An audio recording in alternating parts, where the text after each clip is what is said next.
মায়াদা লাভ 2 দেখবো। টু দেখতে চাই, টু দেখতে যাই অসাধারণ। মায়াদা 2 এর জন্য অপেক্ষায় আছি। Super super. বুবলির মায়া পড়ে গেছি। মায়া দিলা ভালো লাগছে। অনেক জড়িয়ে গিয়েছি। অসম্ভব সুন্দর একটি সিনেমা হয়েছে, খুবই ভালো লেগেছে। আর কি বলবো, এক কথায় বলার ভাষা খুঁজে পাচ্ছি না, অসম্ভব সুন্দর হয়েছে ছবিটা। হ্যাঁ, বুবলি আপু তো অনেক বেস্ট, আমাদের সিনিয়র আর্টিস্ট, অনেক ভালো হয়েছে। রোশন ভাইয়ারটাও খুব ভালো ছিল। সব মিলে সবার অভিনয় খুব ভালো লেগেছে। ও, সেটা অনেক হ্যান্ডসাম একটা পুরুষ, অবশ্যই তাকে অনেক ভালো লেগেছে। এখন দেখছি মায়াদা লাভ। আমার কাছে মনে হচ্ছে রোমান্টিক, স্যাড, সব কিছু মিক্সড। হ্যাঁ, অবশ্যই দেখা উচিত। আমার মনে হয় যে রোমান্টিক ধারার একটি মুভি এবং এটা হচ্ছে পরিবার নিয়ে দেখতে পারবে এমন একটি সিনেমা। এই সিনেমার গানগুলো খুবই সুন্দর, গানের কালার, গান চুজিং, তারপর হচ্ছে ভিডিও, সব কিছু অনেক সুন্দর। এই ছবিটা অবশ্যই একটা শিক্ষণীয় দিক আছে এবং এই ছবিটা অবশ্যই পরিবারের সবাইকে নিয়ে দেখার মধ্যে একটা ছবি।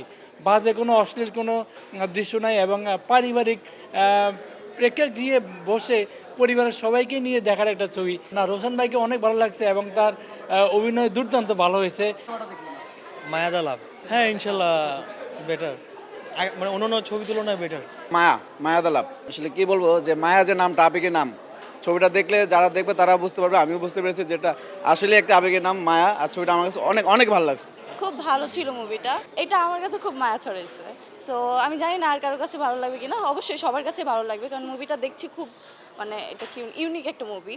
মানুষের মধ্যে যে মেয়েদেরকে নিয়ে যে মনে করে যে মেয়েরা ভালোবাসতে পারে না বা মেয়েরা কি বলে অভিনয় করে, কিন্তু আসলে যে সত্যিকারের ভালোবাসা আছে এখনও পৃথিবীতে, সেটাই বোঝানো হয়েছে। রোশন ভাই দুর্দান্ত অভিনয় করে সবসময়, আর তার অভিনয় আমার সবসময় ভালো লাগে। মায়া যে অভিনয়টা করেছে আমার কাছে খুব ভালো লেগেছে, কারণ অন্য অন্য অভিনয় থেকে এটা আমার কাছে খুব ভালো লাগছে। আমি তার এই পর্যন্ত যে মুভিগুলো দেখেছি তার মধ্যে আমার এটা সবথেকে বেশি ভালো লাগছে। আর আমার থেকে মনে হয় এটা খুব ভালো সবার কাছে, যেমন রাজকুমার আছে তাদের সাথে আর কি বলে, হ্যাঁ, কম্পেয়ার করতে পারবে এই মুভিটা। মায়াদা লাভ মানে যতটুকু প্রত্যাশা করেছিলাম তার থেকে অনেক বেশি। আমি আসছি ইপিজেড থেকে। রোশন ভাইয়ের অভিনয় তো বরাবরের মধ্যে একদম পারফেক্ট। আর ওনাকে মানে বাংলাদেশের উনি একমাত্র হিরো সাকিব ভাইয়ের পরে যাকে দেখলে পরে মনে হয় না যে সে বাংলাদেশের, মানে সিনেমা স্ক্রিনে যতটুকু দেখে মানে তাকে চিনবে, তার থেকে বেশি বাস্তবে তাকে দেখলে মনে হবে যে সে সাউথের এক হিরো। মানে আমি ভাইয়াকে যখন ফার্স্ট টাইম খুব কাছে থেকে দেখি, আমি ভাবতেই পারি না যে ভাইয়া আমাদের বাংলাদেশের is a real hero. And ভাইয়ার সব কিছুই ভালো, অভিনয় ভালো, পারফরমেন্স ভালো। অসাধারণ স্টোরি, মায়া দা লাভ, সুপার একটি গল্প। আশা করি দর্শকের ভালো লাগবে যদি সিনেমাটা মানুষের কাছে পৌঁছে যায়। রোশন ভাই হচ্ছে সুপার লেভেলের অ্যাক্টিং করেছেন এই মুভিটায়। যেমন কথার সাথে মায়া আছে, সেই মায়া ফুটিয়ে তুলছেন রোশন ভাই। মায়া সিনেমাটা খুবই একটা সুন্দর সিনেমা যতটুকু দেখলাম, তবে দেখে যদি মনে হয় যে এটা আরেকবার দেখতে হইতে পারে। এখানে রোশন ভাইয়ের অভিনয় খুবই ভালো ছিল।